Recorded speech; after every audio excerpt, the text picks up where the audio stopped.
Talk Nerdy is brought to you by its sponsor AT&T, which provides IU students, faculty, and staff with personal cellular services at discounted rates.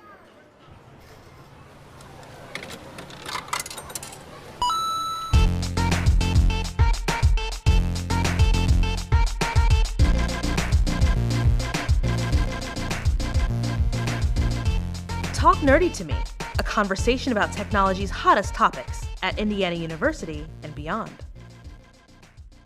Welcome to Talk Nerdy to Me, a conversation about technology at IU and beyond. I'm your host, Janae Cummings, and with me as always is the Willow to my Buffy, Brendan Howell, and our new co-host, Liam Bowling. I'll find a way to sidekick you in the coming weeks. So, what's up, guys? Haven't seen you in, 3-4 weeks? Yeah, it's not been that long. Not as long as it has been since the summer. That's true. That's true. Yeah. I don't know, life is pretty good. I'm happy, so... You okay? Doing well. Rode over here with the overpowered electric longboard. So. That's right. That's right. We played with that a little bit outside. Sorry, audience, you didn't get to see us. Maybe we'll post a video later. But it's just a remote-controlled, awesome longboard. And you can zip around everywhere, right? Oh, yeah. Yep. It's pretty fast, too. I really don't understand skateboarding because I think that you put all this effort forth just to go like a few feet. But this thing solves the problem. So. Exactly. Can it push you uphill?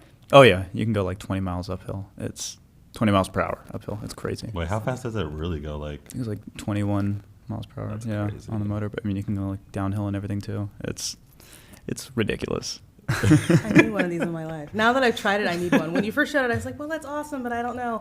Now I know. Yeah. So September and early October have been pretty hopping in the tech world, so we have more topics than we can possibly handle today. That means this is going to be a long episode with lots of goodies. So if you want to hear something specific and you think that we're a little long-winded, check our website or our posting on SoundCloud for time codes so that you can go exactly where you want to go. We're going to kick things off today by talking about the upcoming retirement of OneStart, and from there we'll hit the big news, which is Google Alphabet and all the recent updates coming out of Apple. And then we'll round out things with a couple tech absurdities and an interesting rumor on campus. Cool? Yep. Sounds good. We're going to start this segment off with a little history lesson. Way back in 2001, before iPods and iPhones and my being able to enjoy a cocktail out of a Keurig machine, IU launched OneStart. It was a portal to basically every university resource. The classifieds, your bursar payments, paycheck info, benefits, timesheets, and on and on. It was like that closet door you have to slam shut before everything falls out. But now, after 14 years of being a daily part of our lives, IU is putting OneStart out to pasture and replacing it with One.iu. Here to talk to us about OneStart's retirement and One.iu is likely Back to the Future fan Eric Westfall. Welcome, Eric. Thanks. Great to be here. Before we get started, can you tell us a bit about yourself and your team's role with OneStart and One.iu? So I've worked at the university for, I guess, almost 11 years now. And when I started, I was actually on the team that was working on OneStart. And it, of course, was already out then, and people were using it at that point. It's grown a lot over the years. Eventually, I came to be the manager of the team that works on OneStart and One.iu. And so our team is responsible for OneStart, at least in the short amount of time it has left, and we built One.iu as well. You know, as I said before, OneStart's been going for 14 years, and retiring a service that's been around that long is a pretty big deal. And I think some people are thinking, if it's not broken, why fix it? So can you tell us what brought about this change? Yeah, I mean, OneStart has been around for a long time, and it's served its purpose well here at the university over the years.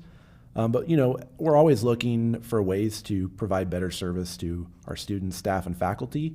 And really there was some feedback that we've really been getting over the years saying that it's too hard to find stuff in OneStart. Mm-hmm. If you go into OneStart, you've got links on the left, you've got tabs across the top, and when you click on one of those, there's other links. So it's a lot of clicking around to find things.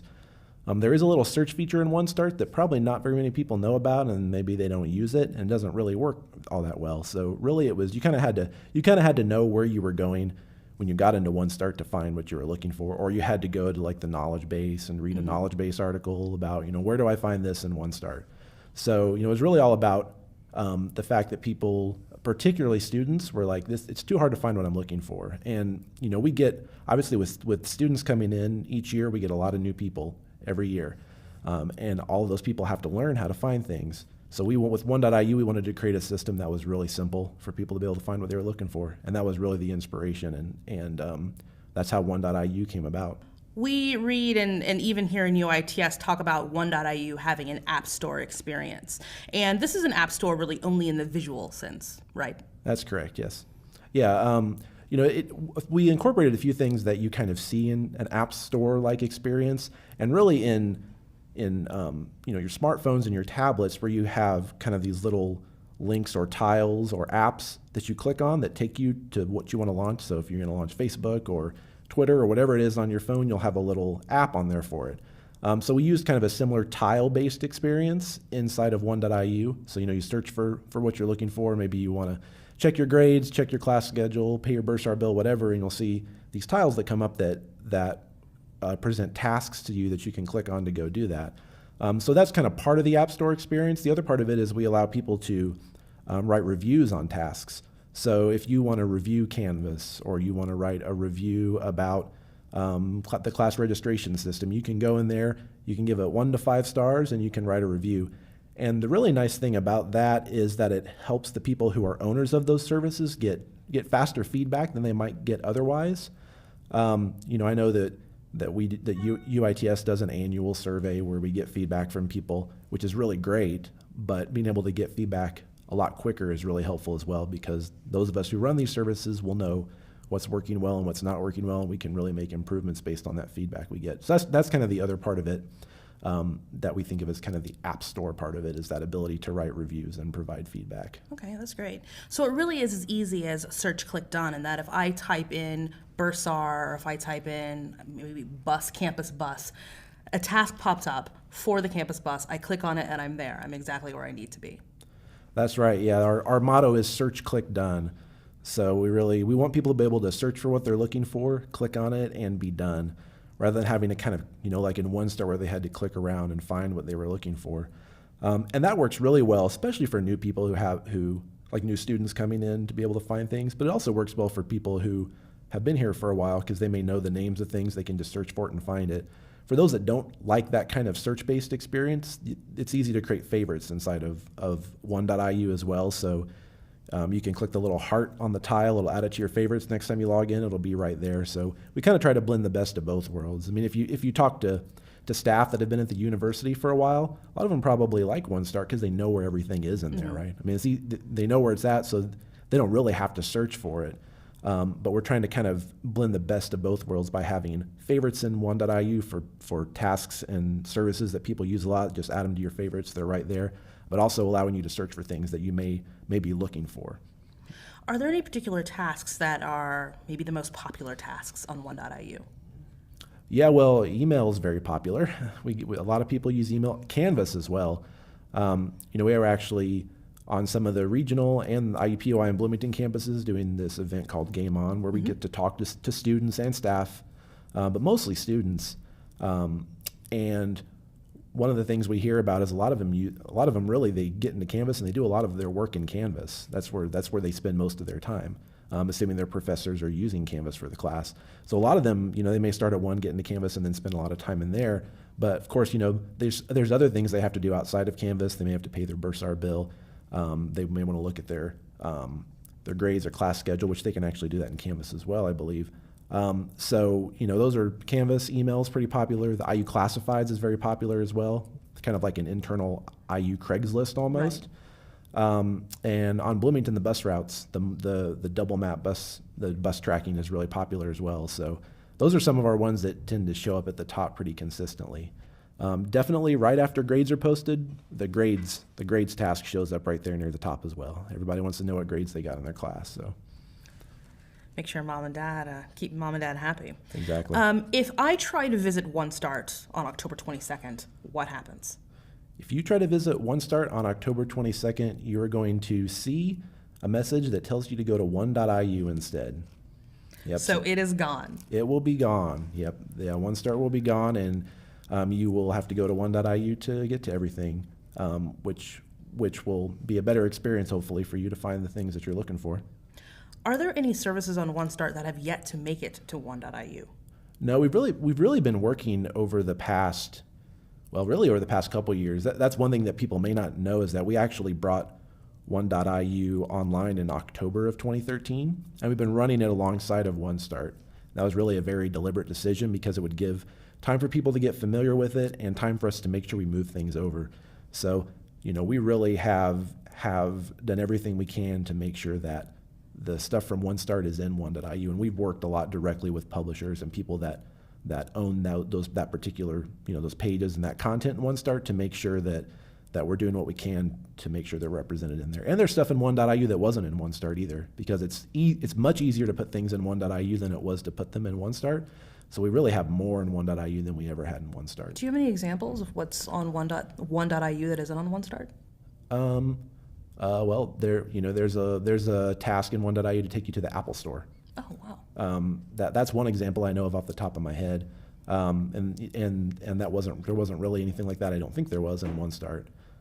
So that's one other thing we've been doing too when we've been talking to groups as we're moving away from, as we have moved them off of OneStart and setting up tasks and services for them in One.IU, is we've also said, well, what else do you have that would make sense? What else would somebody want to look for? Mm-hmm. What might somebody else search for? Do you have another system that we might want to create another task for it in One.IU? So we've really been trying to make it so when somebody's looking for something that they can find it in One.IU. Will more tasks be coming to One.IU as other service providers find that they need more things for people to access? Oh, I'm sure that there will be more that will be coming. We get requests all the time for stuff.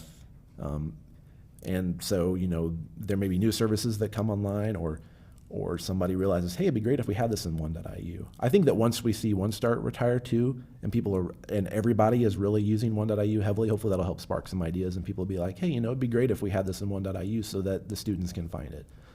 So yeah, I'm sure that our work is not done. It never is. It never is. What's the most important thing you want our audience to know about One.IU? The most important thing I want them to know is that it's meant to be the place where you go to find services that you need at the university. So the important thing about that is if you do go there and you're looking for something and you can't find it, let us know. There's a way inside of One.IU by the sign-in button where you log in to send us feedback. And one of the options is that you couldn't find what you were looking for. We really want to know about that because if you're going there to find something and you can't find it, then we want to find out who owns that and make sure we can get it published in there. And if I would add another thing, is in between now and October 21st, if you're still using OneStart, stop. Go ahead and make the switch over to One.IU. You'll be in a better position than if you just wait until the 21st of October to make that switch. All right, fantastic. Well, everyone, One.IU officially replaces OneStart when the service retires on Wednesday, October 21st. Any nerd worth their salt knows that October 21st, 2015 is Back to the Future Day, the same day that Marty McFly and Doc Brown traveled to in Back to the Future Part 2. This means that One.IU is the future. If you haven't gotten in the One.IU frame of mind yet, as Eric said, take care of it now. It's not enough for us to say that time isn't on your side here. Time is up. Learn more at restart.iu.edu or simply get started today at one.iu.edu. Thanks, Eric. Thank you. Either of you still on OneStart at all to do anything? No, I used to clock in on OneStart, but now I use it on One, so I don't know. Compared to OneStart looks very outdated, but it's all I knew when I was here as a student. Yeah, so. Yeah, it's awesome. If you've been here anytime in the last 14 years, OneStart's all you know. So. Mm-hmm. One is definitely, I feel like it's easier to find things, and like on the start page, it shows you things that it thinks that you want to go to, like classifieds or like the time thing is on there and some other stuff. So I think it's very intuitive. Also, there's a task on One.IU for Talk Nerdy. So if you are unable to remember the address, which is talknerdy.iu.edu, just go through one.iu.edu. So what else does One have on it? Because since I'm not a student, I don't use it very frequently. So, like you said, there's a task for Talk Nerdy. What do you mean?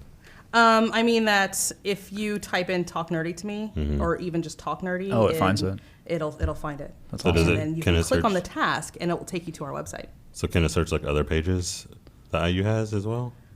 I think you need to have a task in One.IU for that to happen. Oh, okay. So we happen to have one. Yeah. Okay. And other sites do as well, but not all of them. So. It does a lot of like back-end stuff like grades and like transcripts and stuff like that as well, which is Bursar. super confusing before and now a lot easier. Yeah. Yeah. Like before, like you're on your phone and you're 8 links deep trying to get to something. Oh God, and you're now, trying to pinch to zoom and nothing's... Yeah. So now it's much, much easier. So as of Friday, Google as we know it is no more. It's been restructured as Alphabet, which is now a holding company that includes Google, the X Labs, Sidewalk Labs, Calico Nest, Fiber, Google Ventures, and Google Capital. This is a really big deal. It seems to separate the moonshots like self-driving cars and cancer-detecting pills from the money-making operations, which is basically the internet. So they can go after really rad things and still turn a profit and keep their investors happy. What are your initial thoughts? I guess my question for it is, like, all those companies were originally underneath the Google umbrella, but now it seems like they're just side by side with Google. So does that mean Google's like relinquished control of all of those, or does Alphabet have it now? Oh, I see what you're saying. Like, can Google still talk to like what is it, Nest and some other companies? Well, like before that? they were like Nest was a subsidiary of Google, but Yeah. now it's a subsidiary of Alphabet, not of Google. Exactly. So does Google have any like power over those companies that it once controlled? I mean, I feel like, what is it, Larry and Sergey are going to, allow communication between everything and probably keep it the same. I don't know. I feel like it's more for just keeping those side projects like isolated if they. Yeah. I think it blow up or opens up not. transparency and it allows it, because you lose a lot of money on these investments, and so that's not impacting search and YouTube and all these things. Well, YouTube I guess is kind of breaking even, but a lot of these things that bring in money those investments might pull down a little bit. Yeah. To kind of just transfer like the risk of those to Alphabet Right. instead of from Google. All right, that makes sense then.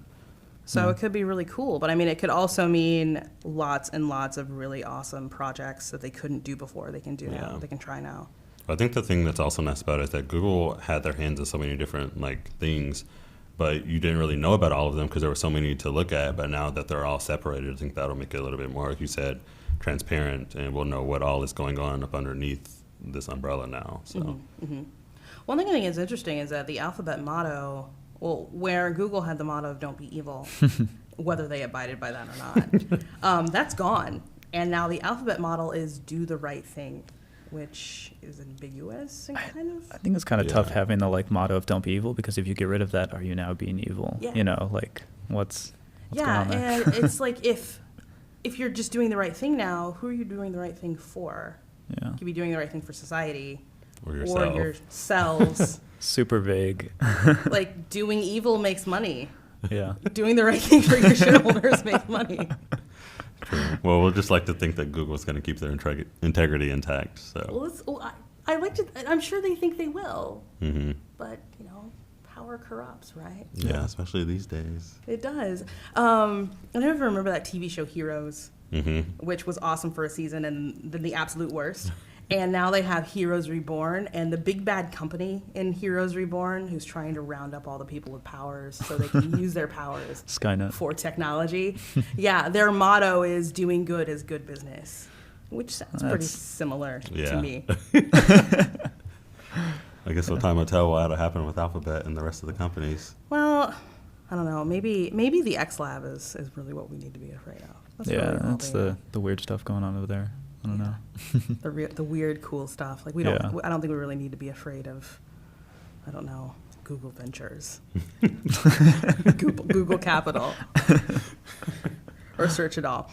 But anyway, in other Alphabet news, though, Google announced that they announced the upcoming release of the Nexus 5X smartphone and the 6P phablet, along with Android Marshmallow.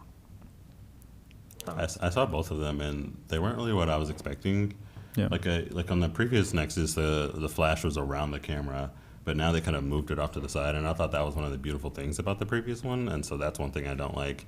I feel like it looks like what's that one company that used to make phones that looked very similar to iPhones, like Xiaomi or something like that? Xiaomi, I think. Xiaomi, yeah. In Yeah, China. it looks like one of their phones that they made previously. Yeah. So I do like it looks like the build quality is incredible on the thing, and it's made by Huawei, I think, right? Yeah, I think so. Yeah. Either them or LG. LG makes the 5X, and then And the 6P Huawei is makes Huawei, the yeah. 6P. Okay. And I don't know, the fingerprint scanner on the back really is just, I don't know, if your phone's on your bedside, then you have to take it up and put your finger on the back I don't know if that's like the most ergonomical thing. But Is that on the 5X? I was going to say, because the 5X would make sense since LG likes to put all their stuff on their back now. Yeah. But since Huawei, they traditionally have made like very inexpensive, like lower budget phones. Yeah. So this, I think it's like a way of Google to kind of bring them out and make them kind of a more well-known Yeah. manufacturer of especially in the mobile United devices. States, they don't have a lot of presence here, so I think Right. For sure. yeah. one thing I wondered, like there's nothing really special about these phones. They're priced below the flagship phones. And it seems like for a while, Google had to make Nexus phones to show the world how good Android should be. Like, this is how Android's supposed to be. This is it's pure. This is great. This is what you can do with it. Do we need that anymore? I think this is more for those hardcore, well, not hardcore, but, the people who love Android as like the platform. They want the pure experience. They can't really find it anywhere else. And I think it's honestly just Google, saying thank you to them more than anything. Because those people are really outspoken about Android too, and they tell all their friends, and like, look at this awesome phone, and then you go to Verizon, and they get the 6 Galaxies and stuff. But I don't know, But I mean, like previously, like you were saying that they always had something that was like revolutionary in the software. Like I know, like one of the Nexus phones, you could take like that spear photo, but now there's not been anything that's really come out that's kind of like changed the game. But I think the same thing goes for Apple either. I mean, they just had their new phones come out, and I don't really think there's anything very special about them. So Right, that's fair. And we're kind of hitting like a evolutionary kind of point with like smartphones that it just gets like, for user-facing features, it's more incremental. Right, Yeah. and we're Upgrades. waiting for a massive game change again. Yeah. and I think Kind of everyone's like coasting kind until of we out get of it. ideas. So Just keeps getting faster and more RAM. That's pretty much it. that's it. We can craft a nice motto around that and Yeah. make some more passionate commercials. So speaking of kind of maybe we're plateauing a bit with smartphones, iPhone just released the 6S and the 6S Plus. Sold 13 million phones on opening weekend, breaking their own record. But that sale includes China. Is this a letdown of sales for them? I personally don't think that the phone did as well as you thought it would, because like normally the day that the day that Apple releases their new phone for pre-order, like it's like back ordered within hours and that's it. But like when I ordered my phone, I ordered it like 3 days after the pre-orders opened, and it was still not back ordered. And I think a lot of them now still aren't back ordered. I think it depends on the carrier and the size and whatnot, but normally that will be back ordered well until like November or late October, and I don't think that happened until like a week or so after the pre-order date. So. Right. Yeah. And do you guys have yours now? Yep. The 6S Plus. How do you like it? I love it. I mean, I would say I like my iPhone, but I personally don't think that I got anything extra out of the phone. It's a little bit heavier than before, and it's a little bit thicker too, just so they can add that like sensor behind the screen to do the 3D touch. And I like the 3D touch feature, and I think that'll be very beneficial when more apps can use it. But right now, it's like all the Apple apps, like the messages and phone calls and email, and Safari can do it, and Maps as well, and then Like Instagram, I think. Instagram, That's it. yeah, and that's it. Can you talk a bit about 3D touch? I only know what I've read, so I don't have an So iPhone. there's like a sensor behind the screen that measures how far in you push on the glass on the outside. So it's like obviously very, very small, like space-wise. And so like if you want, for instance, to hold down on the message icon, if you force touch down or 3D touch down onto that, it'll show you like people you recently talked to, and you can click their name and go directly to their nice. message. Yeah. Or on Instagram, you can hold down and go directly to like your activity feed, or go to like post a new photo or something like that. On the camera, if you 3D touch down onto that, you can choose whether or not you want to go straight to a selfie or go to like a live photo or something. So it's just kind of adding a shortcut with like the press of your finger to the app. So And then you also have like the peek and pop kind of words that Apple made up. But that's like in messaging, you can kind of push down a little bit on a message, and then you can kind of get a preview of it. You don't read it too, so if your read receipts are on, you won't read it. But and then you push a little harder, and then it kind of pops into display. I don't know how to describe it any better, but you should try it out. yeah, and So, well, I mean, because you're a little underwhelmed, rather, but you really like it. I think it's a really cool feature, but I always forget to use it because there's not many other apps that actually can utilize it. So like most of this, like I said, they're the Apple apps and then like Instagram, and that's it. If there were more apps that could use that feature, then I think it would give me a better experience. But like Liam was saying, when you can peek into a message without actually reading it, that is good. So like if I'm busy at work or whatever and I have all these messages, I can quickly glance at one of them without marking it read, so I can remember later to go back and read it. Or like if someone sends you like a link to a like website or sends you like an address or whatever, you can also 3D touch down onto that link as well, and you can preview that website or preview that address without actually going into another app. So I think those are pretty cool features about it. And then, I mean, the 3D touch is awesome, but then also like they doubled the RAM too, which a lot of people don't really know about, is that apps can stay open longer in the background. Like you have more tabs in Safari can stay open. So there's a lot like better processing in the graphics and the CPU too, which they don't really advertise too much, but it's a lot faster than the 6, which is really cool. And finally, a higher megapixel camera. Yeah, really. Finally, like Live 3 or photos 4 too. years later. But it doesn't really match up. It is at best comparable to the other big phones with great cameras, right? And it hasn't bested them in any way. I don't think it's better than Samsung's camera. Like, I was at the zoo the other weekend with my nephews, and we were watching the Dolphin show, and the lady in front of me had like this big like Galaxy Note or like Galaxy S6 or something, but her camera was just like, it pulled in so much light, like the pixels, I guess, were much larger. So like her pictures look way better than mine did, and I'm sitting right behind her taking the same exact picture. And I'm just like, well, I have this new camera, but I don't really see the difference because hers is still like besting me with it. So. Well, it surprises me because that used to be where Apple won, hands down, was the camera. It was a fantastic camera phone. So I don't know. Like with my S6, I take fantastic photos. I'm terrible. I can't take photos. They look amazing. Looks like I have all this processing and that I have some kind of clue. Not a bit. Yeah. Yeah, I just think they need a bigger sensor and like bigger pixels. That way they can allow in more light and they can take better quality photos, and especially low light photos as well. So. Okay. So a lot of other things have been announced from Apple in the last few weeks. I think the biggest may be the iPad Pro, which is kind of basically a Microsoft Surface. Yeah. 3 years later. Has it really been 3 years since the Surface came out? Yeah, we're on the Surface 4 coming out soon, right? Yeah. That's crazy. 4's coming out next month. Wow. So That's crazy. But yeah, it looks like a big iPad, but like the keyboard looks just like the Surface's keyboard, and then they have that pen that you have to buy separately. the pencil. Yeah. The pencil for $100. It is outrageous that comes separately.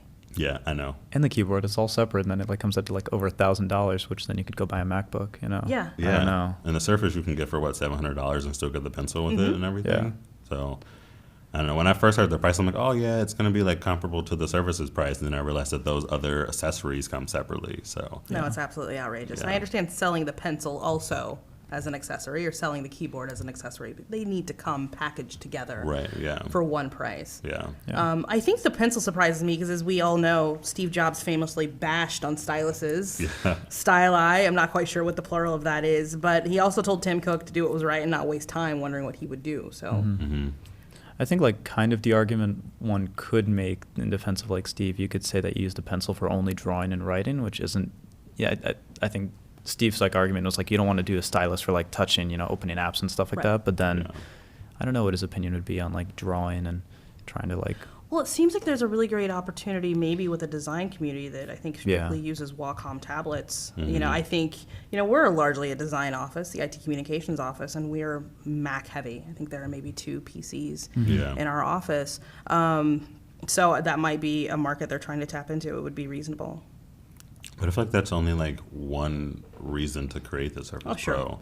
But like, what are the other reasons? I feel like they just made it because they felt like they had to. Well, I'm talking more about the pencil. Oh, the pencil capability that maybe you can capture those people who use Macs for desktop or at-home use, and then they're out, sketching or drawing or whatever, and they need a tablet with them. So. I think it's cool that it's battery powered and it has those features like if you tilt it does shading and all that other stuff. If you want like a thicker line, you just press harder on the screen. So I think that stuff is cool, but I still think it should have just came with the iPad. So. No, the way you charge it too is a little, I don't know, we were talking about this before, that you kind of just stick it in the side and the pencil just sticks out like vertically from the iPad and it looks like a tail. I don't know. Just asking for it's kind of a weird. The nice thing about that though is that you don't have to worry about a separate charger for the pencil. That's true, yeah. So you just pull off the little cap, stick it in an iPad for 15 minutes or actually like 15 seconds gives you like 30 minutes of use. So yeah. I think it's that fast? Wow. Yeah, so I think that's pretty good. The only thing is the other thing Google announced was that the Pixel C, it has that like inductive charging keyboard. I think Apple could have done something like that with the pencil that it like almost charges it wirelessly, but they'll do it in a couple years and we'll all be wowed by it. Exactly. When are we going to get wireless charging on the iPhone? Like that should have been out years ago. Like years ago. Well, someday. They'll wait for everyone else to perfect it, then they'll do it. But it's already perfected with the Qi charger. Like, just put that sensor in the phone like everyone else did. It's like built into did. cars too. Yeah. Well, what? There'll be another event in like May or something. Maybe that's when we get the wireless charger. The iPhone 7. In a case. Not even a phone. So a couple other things. We've got iOS 9, which is out, and I hear causing some problems for people, as well as watchOS 2. Man. I mean, it's not very different than iOS 8. I mean, there's a little bit of like cosmetic differences. Like the keyboard is a little bit different. The font of the phone is different, and which you notice if you really paid attention to stuff like that. But my biggest issue with it is that my calendar doesn't sync, and I have like meetings and everything that need to be on my calendar. And like I got an email from work actually that's like if you haven't upgraded to iOS 9, don't do it, because they haven't fixed the calendar issue. So like I'll add something to my Google Calendar at work and it won't show up on my phone. It'll put like something in my calendar saying that I'm busy, but it won't actually put the event that I had just typed in there. And then now my watch doesn't sync the calendar either. So It's a big problem. yeah, it's a problem for me because I was so excited for iOS or watchOS 2, so I can use like the multicolor like modular display, because that's like I think the coolest one on there. And then the calendar is sitting right in the middle, and it says no events today. And I click on it, and there's absolutely nothing in my calendar. I'm just scrolling through, and there's nothing in my calendar, but on my phone there's all this stuff. So I don't know what the issue is between that, but I've tried like every remedy that there is online to fix it, and it hasn't happened. So, What about you? You having any issues? No real problems. I mean, my watch's battery has been like horrible, but I think doing the unpairing kind of trick to fix it is the way to go. But yeah, no complaints really. I mean, the one thing that they kind of left out that I was looking forward to most is called I think it's like something where your apps only download like the necessary components for your phone particularly, so it doesn't take up as much storage. But that wasn't included in there, so they pulled it out last minute. It's like a little developer thing, but yeah. One thing that they did add to iOS 9 that only works on the iPhone 6s and 6x Plus is like the Hey Siri feature. And my phone had that. Like it has it on the iPhone 6 and like the 5s, I think, but it only works when your phone is plugged up to power. So if your phone's like charging or something, you can say, "Hey Siri, do this for me," and it would do it, but only when it's plugged up. But now it works even without being plugged up, so it's a lot more. I think for me, it's a lot more efficient because I'm constantly needing reminders to be made and alarms to be set and like calendar things to be created for me. So now that I can do that without having to have the phone in my hand, I think that's pretty cool. That's nice. Is that only a 6S feature? Is that what the 6? Yeah, the 6S. Okay. Yeah, I tried it today on my brother's phone. It doesn't work on his phone, but it works on mine. So, yeah. But it also has like Siri. You have to like say "Hey Siri" like 5 times. Oh yeah, the in setup different thing. ways. Yeah, so that it can recognize your voice from different like ways that you speak and whatnot. So last episode, we talked a bit about the Keurigs for cocktails that are coming out. And now it seems that Keurig has created the Keurig Cold, with a K, for sodas and hot beverages, teas, juices, anything you want. I think it's a pretty cool idea. Like, I am excited about it. If it wasn't $370, I would have had it by now. But that's a bit much. Yeah, that's it's pretty expensive. It's stupid. I don't know about that. But it's pretty cool, though. I mean, like, you put, like, normal, like, temperature water in there, and you put, like, these little K-cups that have, like, the syrup and everything, like, that you need to make the soda. And within, like, 40 seconds, it, like, will chill your water and then carbonate it and mix it with the syrup, and out pops, like, a normal Coke that you would get from, like, a can or something. Have a classic Coke at home. Exactly, yeah. Or you could pay $1 or less. I was about to say, like, isn't But then you got to cheap drive, enough, you know, and... But then you got to drive and you can do it in your home. And like, I don't personally buy soda at home. I always just drink juice or water. And sometimes I want like a pop or a Sprite or something. And if I can make it on my Keurig, then it there is it is. very rare that I want a soda at home. Very, very rare. And if I do, it's because I'm mixing something. Yeah. With the aforementioned Keurig for cocktails.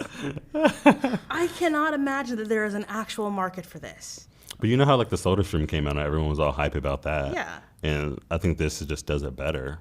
But it wasn't like $370. Also that. You can buy the SodaStream at Bed Bath & Beyond. Yeah. There's like knockoffs too. You'll probably find the Keurig there as well. So you probably will, but it seems that if you're a person, I think the big reason to use a SodaStream was that, I'm getting away from all of these excess chemicals that Pepsi and Coke are shoving down my throat. And now, no, Coke is back. Yeah, because they partner with Coke. So yeah. Oh, wow. I don't know. I mean, the market of like people who would pay for a $400 soda machine, I think goes against the kind of people who would pay that much money. You know, I absolutely agree. Yeah, I think the completely price agree. is definitely more than it should be. Because I mean, like the cocktail one is around that same price, but that's like That's cocktails. that's These are like a cocktails. legit It's a thing. whole nother yeah. level. But for soda though, $400, like it's This seems more like a desperate move to me from the soda industry to get into your home. People are drinking less soda. Yeah. They're drinking water. Bottled water at best if Yeah. they're buying from Yeah. a soda company. yeah. I think this is like a last gasp effort. Well, apparently Keurig has been working on it for a while. They just haven't released it. So this is just kind of like, oh, here's a project we've been working on for a couple of years. I don't know if the timing's right, but we perfected it. So here it is. But I think the price should be a lot lower. But Keurig really hasn't done anything new. I mean, No. they have their machines, but they just keep updating like the displays on them and the appearance of them. But there's not been anything like revolutionary come out since they released a Keurig. Well, I think you could say that about coffee machines in general. Yeah. Yeah. Right? Yeah, because Keurig was it, and then now, like, what else? So maybe this was just a kind of like, I don't know. We don't know what else to do, so here's soda. Yeah. I feel that if you need soda in your home that badly, Yeah. get a 12-pack. Yeah, and I think there was like a report a couple days ago in the Wall Street Journal of like soda's year-over-year sales are just, you know, soda in general, from like Coke, Pepsi, all of them, they're just declining so fast. I don't Yeah. know. So maybe it's just a partnership between Keurig, like, here's our new thing, and then Coke, like, we need to sell more Coke. Yeah. So, One thing it does get around is as cities pass more ordinances with soda taxes and that kind of Oh, that's thing, interesting. you could get around it that way by but those K-Cups are still going to be expensive. I mean, now Yeah. the K-Cups are expensive. You can make your own for much cheaper, but you can't with the soda. So, I don't know. I'm curious to see how well it's going to do. I guess Yeah. we'll be able to see in yeah, due we'll time. find out. Count me amongst the skeptical. I think I'm not gonna- completely skeptical. Probably I'm not here gonna for get this. one. Yeah. So I think maybe that should have been the sad trombone in tech, but alas, We haven't found out yet, so that's true. maybe it will be Also- soon. Also, Sprint has had another colossal run of budget cuts. You Mm-hmm. want to talk about that? Yeah, so obviously Sprint hasn't been doing that well recently. I mean, they tried to acquire, who was it, like Metro PCS or I think so. something like that. I think they've tried to align with T-Mobile. They've struck out all over the place. Yeah, and now they have like that big push, like try our new network. It's so much better. And like honestly, I'm kind of like, it's still Sprint. Like I don't know how much better it could be, but I think they bought like some spectrum recently. But so they actually have budget cuts now of like $2.5 billion that they're trying to cut from all their expenses. And obviously a ton of jobs are going to go with that as well. So hopefully that doesn't mean that the unemployment rate's going to go back up, but we'll see what Shouldn't happens. be impacted that severely just because of Sprint. I mean, I don't know how many people they have that work for them, but I know that's a huge budget cut, though, $2.5 billion. So I don't know. It just seems like they can't, I guess, get ahead. I don't know. I don't think they're ever going to get ahead. Yeah. I Because think it's they're- really room for three, you know, T-Mobile and then the other two. Yeah. And they could have been a big player if they just made good decisions. Like back in the day when they tried to be the first company with 4G and they bought all the WiMAX spectrum, like no one got that except for Sprint. And so, and it obviously tanked really quickly. So then they had to spend all this money to catch up with everyone who now had LTE and they still had WiMAX. And then their LTE is like as fast as AT&T's 3G. And so they just can't seem to get ahead. No, they can't, and they won't. And things like, we'll buy up your iPhone contract or whatever that Yeah. kind of stuff was, is not going to work. Oh, yeah. They're probably going to have to get rid of that now because they're cutting all this money.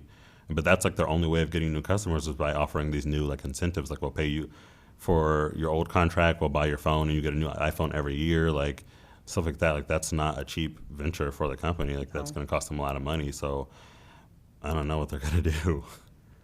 Well, good luck to you, Sprint. I'm not a believer in that either. So that's two runs of being totally skeptical. Not a good run there. One great thing that we've heard about happening, and this is just a rumor, but there have been a lot of iPhone thefts on campus. Apparently, students are ordering iPhones. They're getting sent to the residence halls, but being stolen en route. And IUPD has supposedly gotten involved. Yeah. I heard that they have a list of all the IMEI numbers of phones that have been stolen or serial numbers or whatever you want to call it. And they're looking at all the classified ads, whether it's on Craigslist or IU classifieds, and for any new iPhones that have showed up on there. And they're basically going undercover and trying to figure out, is this one of the stolen iPhones? And if it is, obviously, I'm sure they're going to take action. But if it isn't, they just kind of let you go about your merry way. And you may have wasted time meeting them thinking you're about to make this sale. And then it turns out they're undercover and they just wanted to make sure you weren't selling a stolen product. And I think it's kind of cool because when I was here as a student, I really didn't know what IUPD was doing for us as students. I know that they were around ticketing us and everything, but I didn't know they were actually being proactive on campus and looking out for our best interests in a way that I think that more students will acknowledge and appreciate. So In a more visible way. Yeah, I really wonder like where they're being stolen and like the kind of transportation. You know, is it like FedEx or UPS? Is it in the residence halls or? Yeah, I don't know because Yeah, are apparently they getting to campus and then disappearing? Yeah, I don't know. Well, apparently like the boxes they're sealed back up. So like you get to the box thinking that there's gonna be a new phone in here, but there's nothing in there but the receipt. So I just can't imagine how devastating that would be. I know if you spent all that money on the phone, and then I'm sure like the cell phone company is probably going to be like, you need to go through the police department to get it back. And We've mailed it. We've done our due diligence. Yeah, because I mean, FOB shipping points. So I mean, technically, it's not Apple or Verizon's fault. You know, it's but it sucks. Yeah, you got the mail that new success. You go up and then you have to wait weeks more just to get another one. Weeks. Too, it's probably going to be a long time. Before they get them back. Yeah. You don't get a refund on that. No. You know. I wonder what are the students doing that have had this happen to them. I hope not buying another one. Yeah. Off contract, like $600, $700. Yeah. I'll be so pissed. They may need to just go directly to the AT&T store or wherever and buy the phone out of the store. It would be good like PR on their part on like AT&T and Verizon to just be like, hey, we'll give you a phone while yours is being found. Yeah, especially here. I mean, like a lot of the students here all use AT&T, so it's close to the mall, it's easily accessible, and I think that if the company did something to kind of help them out, then maybe it would be good PR, but it'd also be great customer service that I think the students really appreciate, and then tell more of their friends who don't have AT&T about it or Verizon or whatever, and be like, this is what they did for me when my phone disappeared, and this is why I stay with them, and whatever. So that'd be a nice call, actually. Good idea. AT&T, do it. If you're listening. So I think that's all we've got today. Do you guys have anything to throw in before we wrap this up? No, that was a lot. We may have taxed our listeners with too many topics. So, as a final reminder to everyone out there, the statewide IT conference takes place October 19th to the 21st here in Bloomington. That is the largest technology conference in the state. You are invited to attend the opening keynote talks on October 19th at the IU Auditorium. Florence Hudson from Internet 2 will discuss the Internet of Things. She'll be followed by the Education Advisory Board's Chris Miller, who will talk about decision support for higher education. Both of these talks are open and free to the public. No registration is required.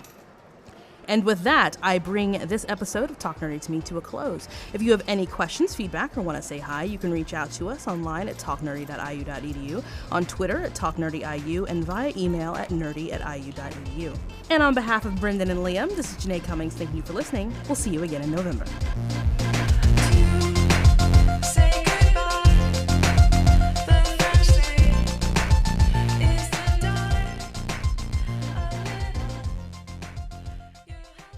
This has been an official production of the IT Communications Office. Copyright 2015, the Trustees of Indiana University.